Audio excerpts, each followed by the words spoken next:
It's great to see all these scouts and executives and coaches here today. It's not where we're going to be, but it's a step in the right direction.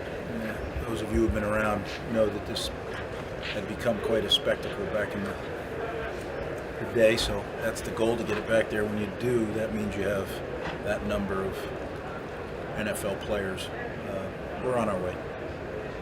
How's it changed, I guess, going pandemic aside from when you were here last time? It's been over a decade, I assume Friday's evolved in some way. I don't know if it's changed very much. I mean, you still do a lot of the same drill work. Guys who go to the combine, they're going to do different things than guys who didn't go to the combine. But it's a big day for these guys, right? It's a job interview that you physically have to be on, and if you're not, those times, as I said to the staff this morning, when you run a 40 time at the combine, that 40 time travels with you your whole career in the NFL. So every time your tag is up there, it says that time. So, I thought Bo and Pop had really, really impressive showings at the combine, and those times will travel with them now for their career, which is good for them. What advice do you give the guys going through this process? Obviously, it's pressure. Well, the advice I give them isn't going to help them if they haven't done their work, right? But every one of these guys is prepared the right way. I'd like to think we taught them how to prepare. Many of them went to training facilities to prepare. Some stayed here.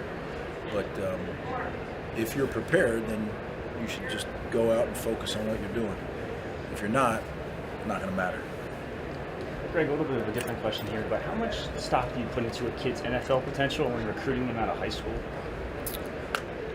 Well, the guys that we're looking to recruit to win a championship in the Big Ten are the guys that are going to potentially be NFL players. That's for sure. And when you look at football teams that are championship teams, football teams that are perennial bowl teams, they have a consistent flow of NFL players on their roster. That's just kind of the evolution. So, yeah. Am I saying that when I'm recruiting the guy? No. I try to say, what will he be for Rutgers? But if he's that for Rutgers, if he's an all Big Ten player for Rutgers, he's going to be a pro football player most of the time. Who's out here too? Just talk about him and what he's meant to you. His pro aspirations. Yeah, 03 is, he was a huge help when we came here. It was a great influence on our football team. Bought into what we were doing, hook, line, and sinker, and played really well. Unfortunately, that injury in our second year together really kind of held him back. But I don't know if anybody was playing much better than him at the position in the Big Ten our first year. He really had a special year, and that's what he's capable of. His versatility. What do you think his potential will be at the next level? Yeah, Bo can do a lot of things, right? Bo, when I watch Bo with the ball in his hand, he's got running back type skills, and he plays wide out.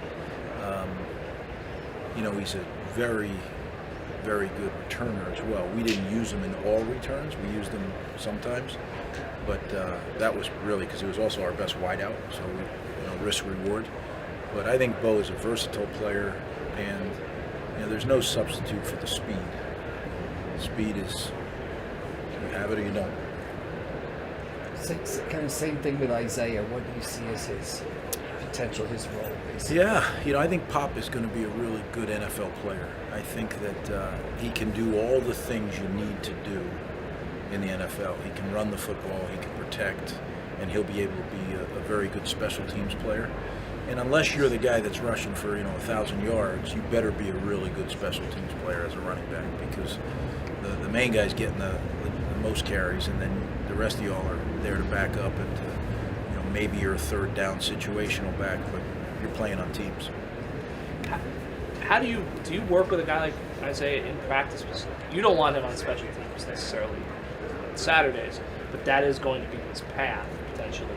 So yeah, how does a guy kind of adjust to that? Well, he was a depth guy for us on special teams. He wasn't, if we could avoid playing him, we would. But he got work on special teams at our practices every day. And if he wasn't involved in the particular team we were doing that day, then he worked with the offensive coaches that weren't involved in special teams. Maybe like to bring out the older guys back, players and stuff. What's it like seeing some of it? I know this is a day you always did that. Well, yeah, it's great to see some of the former players, and I'm sure there's guys I haven't seen because I was down in the office doing stuff, but it's always good to see them. And like I said, this gets bigger and bigger, and I can't wait as that occurs. Big day for these guys today, though. I said a prayer for them and hope they can go out there and do their very best.